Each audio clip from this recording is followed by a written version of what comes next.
walang sweldong nagkasya sa taong marunong gumasta. Eh, di ba? Walang sweldong magkakasya. Maliit man yan o malaki. You know, I know people, 6-figure income salary. 1,000 ha. Meron pa nga po 7-figure income salary. Milyon eh.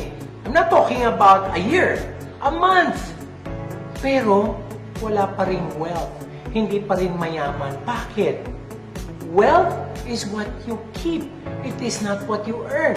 Ang yaman, hindi kinikita. Ang yaman, kung ano naiiwan. At kung wala kang tinitira, obviously, kukulangin yan. That's the reason why, hindi masyadong importante minsan yung kita lang. Ang importante, paano mo rin ginagasta.